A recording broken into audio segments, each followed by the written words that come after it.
It's your boy YG Sports and Hip Hop. We are back with another video today. Today we're gonna do something different. I'm gonna review Avengers Endgame. Now, as somebody that's a huge Marvel fan, I've seen everything from the first Iron Man to even before that, the Hulk that tapped in at the end of that to go into Iron Man, which went into Captain America. No, actually went into, was it Thor first or Captain America? I can't remember. I think it was Thor first, then Captain America. Yeah. Then the Avengers. Then Iron Man again. Then Thor, Captain America 2, Avengers again. And, so on and so forth. Wasp, Captain Marvel. Until we are here at Avengers Endgame, baby. And I gotta say, I'm pretty stoked, man. It was a great movie. Something I could definitely see in the theater more than once. It took me a little minute to do a review for it, because I planned on doing a review for it about a week ago when it came out, but emotions were high. I wanted to let myself sit with it for a moment before I go right there. Because a lot of people, they react right after they see something. And then when you're in a moment and you don't let it marinate and soak for a little bit, it's rash, You rush to a quick decision, and then about a week later, you be like, yeah, you know what? Certain things I didn't like here. Or, you know what? I kind of get that now, and I like that now. So I like to sit with things for a minute. Same way I do when a new album comes out. I got to sit with it, listen to it 2-3 times, go through it until you could really get the feel for the album. And, so let's get to this review. All in all, on a scale of 10 out of 10, I'd have to give it 8 out of 10. To me, it's not the best Marvel movie of all the Marvel movies, but it is top 3. I gotta say that it is top 3. So start things off with, I'm gonna say the things that I felt could have been better or should have been done in this movie, or things that I just didn't like. First thing I didn't like was Fat Thor. Now, I get it. I understand the premise. I understand what he was going through. He felt disappointed. He felt like, he should have aimed for the head, and he lived with that regret.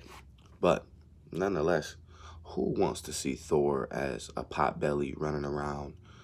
Like, it was a little comical, but if this is supposed to be the last, this is the end game, I want to see action. We should be seeing action from the moment that moment kicked, the moment the movie started, 3 hours all the way through.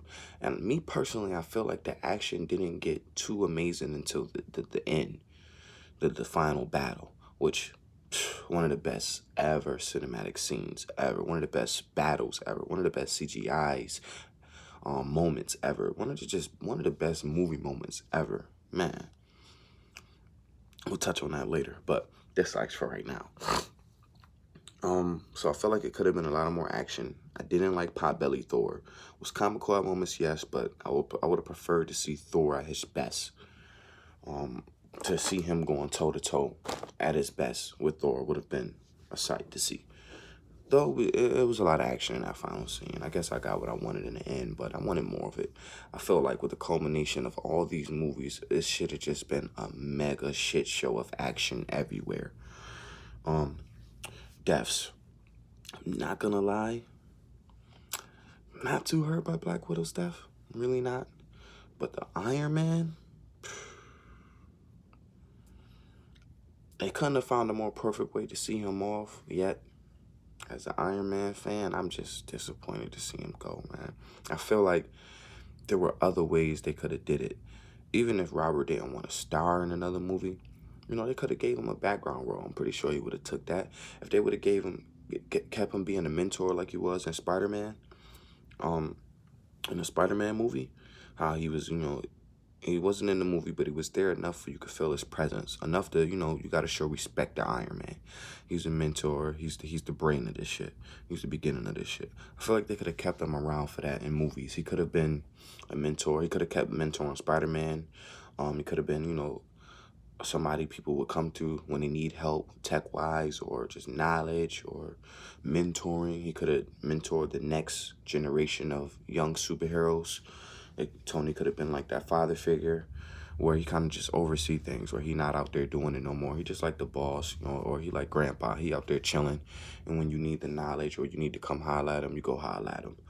I feel like they could have kept him in that type of role, that type of space, instead of killing him off. But he gave his life in the most honorable way. Gave his life to defeat Thanos and the whole army.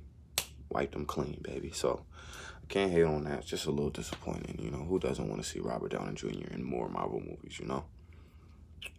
But outside of that, I have no other complaints. I loved how they were going back in the time and going to different scenes from different movies and reshooting things. Man, the scene where Captain Marvel fights, I mean, not Captain Marvel, when Captain America fights Captain America, amazing. That's a great scene. And then he uses the Bucky line to get free on him. That was pretty cool. So at least he had enough knowledge to know about how his self used to be and what his weaknesses was, and was able to exploit that. And then the little funny parts about America's ass, hilarious. It's nice to see him come full into his character. It was kind of like a graduation of his character. Like his character finally reached his pinnacle. He got to go back and be with this woman, carry out his old life. I feel like because they didn't give him a death, they could bring him back. They could say old ventures of what he was doing during that time period, because that was a long time period. And, you know, the woman he was with was also with S.H.I.E.L.D. Pretty sure they was into some things, so I'm going to be looking at that. I'm going to be looking for something in the future to come from that. I believe Marvel would do something with that. I know they will. They smart. They're pretty intuitive. But, who else? Let's see. I gotta say, Captain America was the star of this movie, though. Just his culmination. All he had to deal with, him losing everybody, getting everybody back. And in the end, with it just coming down to him and Thanos, and him standing there amongst that whole army, looking up at Thanos like, it is what it is. You know I ain't laying down. You know I'm not about to lay it down. Can't do nothing but respect that from Cap, the golden boy. Pure from the heart, which is why it makes sense why he was able to pick up Mjolnir. Man, when he was able to pick up Thor's hammer, I'm telling you, I was on the floor. I had to get up out my seat. I'm on the ground, standing, clapping. That shit had me so hyped. And then when he used the shield and the hammer in unison, come on, man. Come on. Can't tell me you'll find a better scene than that. The way they gave love to Captain America, I respect that. But if you liked it, let me know how you felt about it, what you agree with, what you don't agree with. Got any pointers, your insights, your thoughts? Drop them comments, subscribe to the boys' channel. Help me get up there, help me get out here. And we're back with another one.